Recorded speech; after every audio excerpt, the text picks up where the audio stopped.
Today in class we talked about multiplying fractions by whole numbers, and I've discussed the lesson with your child, and they should have the notes that whole numbers must look like a fraction.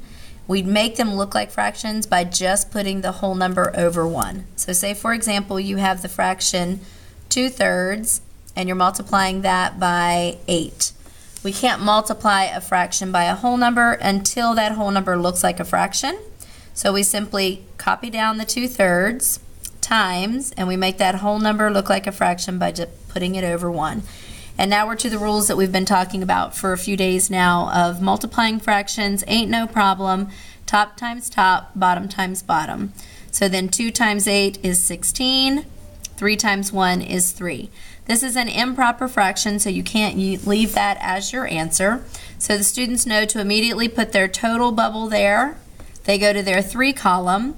They look in their 3 column for a number that is as close to 16 as possible without going over. That number would be 15, and 15 was 5 blocks down their multiplication chart. So 3 times 5 is 15. My total number did not match my target, therefore I will have a fraction. 16 minus 15 is 1, and we bring over our denominator of 3. 5 1/3 is in simplest form, so we circle it.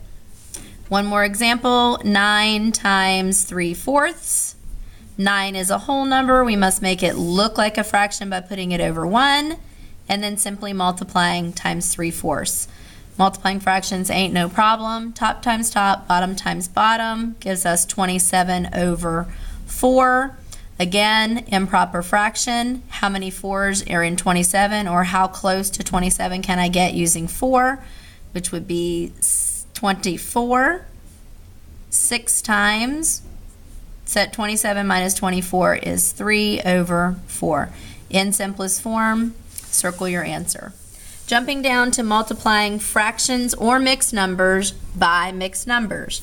Mixed number cannot be multiplied until it looks like a fraction. So mixed numbers must be fractions before multiplying. So if we have a fraction that we're multiplying by a mixed number, we simply recopy the fraction, but then this mixed number needs to be changed into an improper fraction, which is what we practiced several days ago. 1 times 2 is 2, plus 1 is 3. Our new fraction is 3 over, bringing down that denominator of a 2. Now we have 2 fractions. Multiplying fractions ain't no problem. Top times top, bottom times bottom. 6 over 6. How many 6s, or how far down, or how close to 6 can we get in the 6 column? We get to 6. That was 1 time.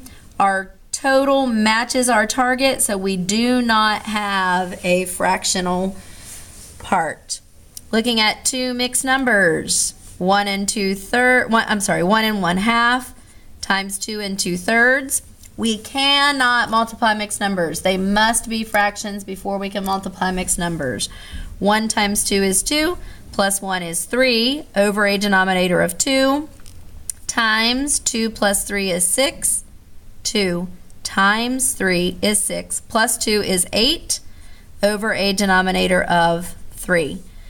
Multiplying fractions ain't no problem. Top times top, bottom times bottom. 3 times 8, 24. 2 times 3, 6.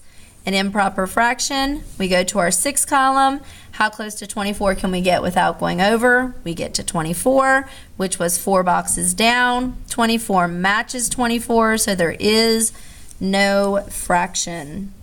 Last one, 5 2/5 times 1 1/5.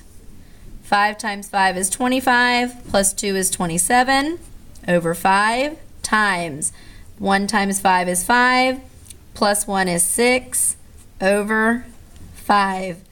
Multiplying fractions ain't no problem. Top times top, bottom times bottom.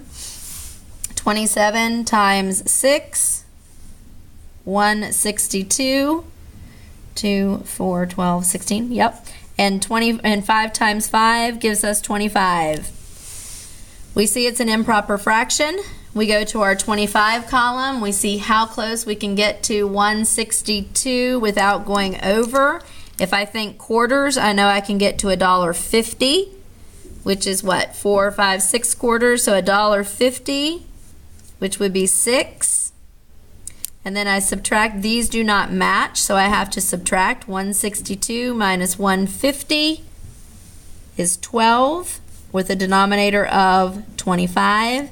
12 and 25 do not show up in the same column on our multiplication chart, so we are in simplest form.